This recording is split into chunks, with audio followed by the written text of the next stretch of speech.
શકો છો અને બાળકામાં છે બાળકોને નાસ્તા બોક્સમાં પણ તમે દઈ શકો છો. તેવો આપણે છે તે નવો નાસ્તો છે તે રવાનો બનાવવાનો છે. તો નવા આવે તો ચેનલને સબસ્ક્રાઈબ કરી દેજો, લાઈક કરી દેજો, શેર કરી દેજો, કોમેન્ટમાં બતાવજો તમને આ વિડીયો કેવો લાગે. આજે આપણે 5 મિનિટમાં બનીશું તો નાસ્તો બનાવવા માટે થઈને અહીં આપણે છે તે રવો લીધો છે 1 કપ જેટલો, તેને આપણે પહેલાં તો એડ કરી દેવાનો છે આ રીતે. અને રવો નાખ્યા બાદ તેની અંદર આપણે છે તે અહીં આપણે મરચાંની પેસ્ટ લીધી છે તે પણ તેની અંદર એડ કરી દેવાની છે. અને સ્વાદ મુજબ આપણે મીઠું નાખી દેવાનું છે તે નાસ્તો બનાવવા માટે થઈને. અહીં આપણે છે તે 1/2 ચમચી જેટલું આપણે છે તેની અંદર આપણે મીઠું એડ કરવાનું છે, ઝાઝું એડ નથી કરવાનું, કેમ કે આપણે છે તે સ્વાદ મુજબ જ આપણે એડ કરવાનું છે. અહીં આપણે છે તો 1/2 ચમચી જેટલું આપણે મીઠું એડ કરીશું. Incoming voice call from +91 97232 19507. હવે આપણે Incoming voice call from +91. હવે આપણે છે તે મીઠું નાખ્યા બાદ હવે તેની અંદર આપણે છે તે આપણે હિંગ નાખવાની છે. તો અહીં આપણે છે તે હિંગ લીધી છે તે પણ નાખી દઈશું 1/2 ચમચી જેટલી કરીને છે તો આપણે ખાવાનું આસાનીથી પચી શકે એટલા માટે. હવે તમે જોઈ શકો છો કે આપણે મીઠું ને હિંગ ને મરચાં નાખ્યા બાદ હવે તેની અંદર આપણે છે તે છાશ નાખવાની છે, ખાટી છાશ આવે છે તે આ રીતે. ને હવે તેને આપણે હલાવી નાખવાનું છે આ રીતના મિશ્રણને સારી રીતે આ રીતના છાશ નાખીને હલાવી નાખવાનું આ રીતે સરસ મજાનું. એટલે સર આપણું એકદમ પરફેક્ટ એવું બની શકે એટલા માટે થઈને છે તે વાનગી છે તો આપણે એકદમ સરસ મજાની રસોઈ બનાવવાની છે. આજ છે નાસ્તા માટે બનાવવાની છે તે. તો તમે જોઈ શકો છો કે સરસ મજાનું મિક્સ થઈ ગયું છે અને તમે હાથની મદદથી એ કરી શકો છો. અને મિક્સ કર્યા બાદ હવે તેને છે તો આપણે ઢાંકીને રહેવા દેવાનું છે, કેમ કે આપણે છે તે 10 મિનિટ માટે થઈને આપણે તેને ઢાંકીને રહેવા દઈએ, જેથી કરીને રવો છે તે ફૂલી જાય એટલા માટે થઈને. તેની 10 મિનિટ થાય છે ત્યાં સુધીમાં આપણે છે તે તેનો આપણે વઘાર તૈયાર કરી લઈએ. તો તેના માટે થઈને અહીંયા આપણે છે તે 1 ચમચી જેટલું આપણે તેલ એડ કરવાનું છે ને તેને આપણે ગરમ થવા મૂકી દઈએ. અહીં તમે જોઈ શકો છો કે આપણે છે તેલને આપણે છે ગેસમાંથી લઈ લીધું છે. તો હવે છે તેને આપણે છે ગરમ થવા દેવાનું છે. ગરમ થતાં વાર ન લાગે એટલા માટે થઈને ગેસને આપણે સ્લો કરીને પહેલાં તો રાઈ અને જીરું છે તે આપણે એક ઓલામાં મિક્સ કરી લઈએ. તેના માટે થઈને અહીં આપણે છે 1/2 ચમચી જેટલું જીરું તેમાં નાખ્યું છે અને 1/2 ચમચી જેટલી આપણે રાઈ નાખી દેવાની, કેમ કે વઘાર તૈયાર કરવાનો છે એટલા માટે થઈને અહીં આ રીતે. અને હવે આપણું તેલ ગરમ થાય એટલે તેની અંદર નાખી દેવાનું છે. અહીં તમે જોઈ શકો છો તેલ ગરમ થઈ ગયું છે તો ગેસને હવે આપણે ઓફ કરી અને તેની અંદર રાઈ અને જીરું નાખી દઈશું આ રીતે. અને તેને આપણે છે તે કકડવા દેવાનું છે. તો તમે જોઈ શકો છો કે રાઈ ને જીરું કકડે છે તો તેની અંદર જ આપણે છે તે મરચાં પણ નાખી દેવાના છે. અહીં આપણે કટ કરી રાખ્યા છે તેને પણ નાખી દઈએ આ રીતે. હવે છે તો આપણે તેને નીચે ઉતારી લેશું. હવે તમે જોઈ શકો છો કે આપણું છે તે ખીરું છે તે એકદમ જારીદાર થઈ ગયું છે, એકદમ સૂજી છે તે ફૂલી ગઈ છે. તો તેની અંદર આપણે જે વઘાર કરીને રાખ્યો છે તે નાખી દેવાનો છે આ રીતે. કેમ કે આપણે છે તે આપણે બનાવી નાખીએ નાસ્તો પછી નથી નાખવાનો, આપણે આ રીતના જ આપણે નાખવાનું છે, અલગ જ રીતે આપણે બનાવીએ છીએ એટલા માટે થઈને. હવે તેને સારી રીતના આપણે મિક્સ કરી લેવાનું છે પહેલાં તો આ રીતે. એટલે આપણું છે તે એકદમ સોફ્ટ એવી વસ્તુ બને છે વાનગી. આ રીતના તમે બનાવો છો તો તમારી પણ ક્યારેય છે તે વાનગી છે તે બગડતી નથી. આ રીતના તમે કોઈ પણ પ્રકારના ઢોકળા બનાવતા હોય તો તેમાં પણ તમે આ જ રીતે તમે વઘાર કરી નાખો તો તે એકદમ સોફ્ટ એવા જ બને છે. અને હવે તેને સારી રીતના તમે જોઈ શકો છો કે મિક્સ થઈ ગયું છે. અહીં આપણે હવે છે તેની અંદર આપણે ઈનો લીધો છે તો ઈનો આપણે નાખી દઈશું આ રીતે.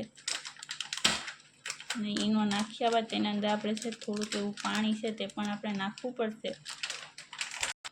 હવે ઈનો નાખી દીધા બાદ હવે તેની અંદર આપણે છે તે પાણી નાખવાનું છે આ રીતે. અને પાણી નાખ્યા બાદ તેને આપણે છે તે આ રીતના છે સારી રીતના મિક્સ કરી લેવાનું છે. એટલે એકદમ છે તે સૂજી છે તે એકદમ સોફ્ટ એવી થઈ જાય ઈનાથી એટલા માટે થઈને આ રીતના આપણે હલાવતા રહેવાનું છે થોડી વાર માટે. તમે જોઈ શકો છો કે આપણું ખીર છે તે રેડી થઈ ગયું છે આ રીતના. તો હવે તેને આપણે છે તો હવે આપણે અહીં છે તે એક સ્ટેન્ડ લેવાનું છે અને તેની અંદર છે તો આમાં આપણે તેલ લગાવવાનું છે. અને છે તો આપણે તેની અંદર છે તો આ રીતના આપણે તેલ લગાવી લઈએ અને આ રીતના છે તે તેલ લગાવ્યા બાદ હવે છે તે તેની અંદર આપણે છે તે નાખી દેવાનું છે જે આપણે ખીરું બનાવીને રેડી કરેલું છે તે આપણે નાખી દઈશું આ ખીરું આ રીતે. હવે તેમાં છે તો આપણે થોડીક ઉપર છે તે લાલ મરચું આ રીતના આપણે લગાવી દેવાનું છે.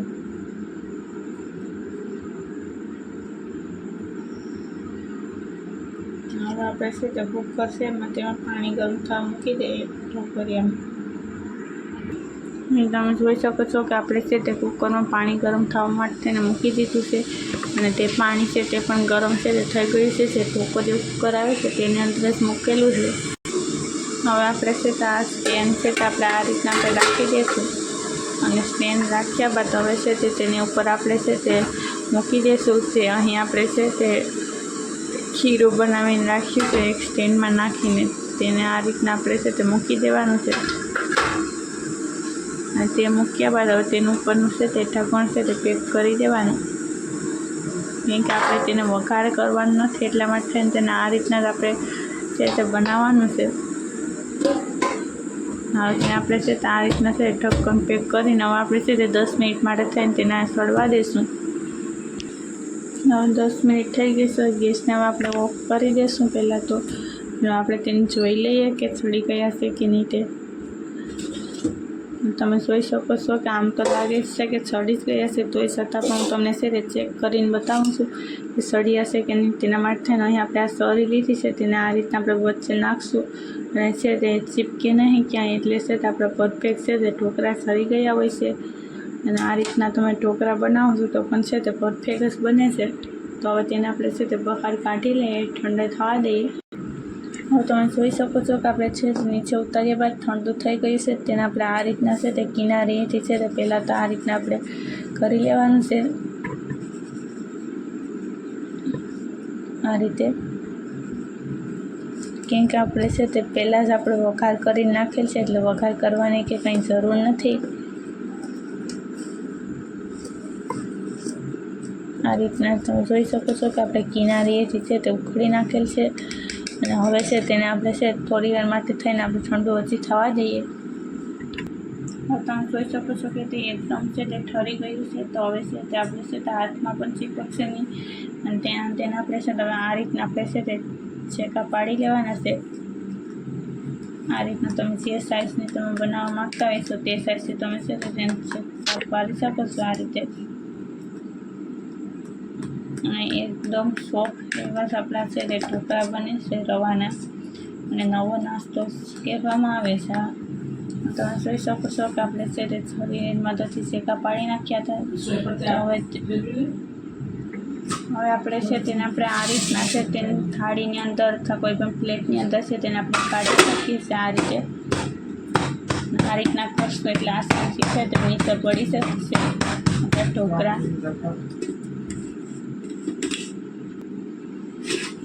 તમે જોઈ શકો છો કે તે સેટ આપણે બહાર કાઢી નાખ્યા છે.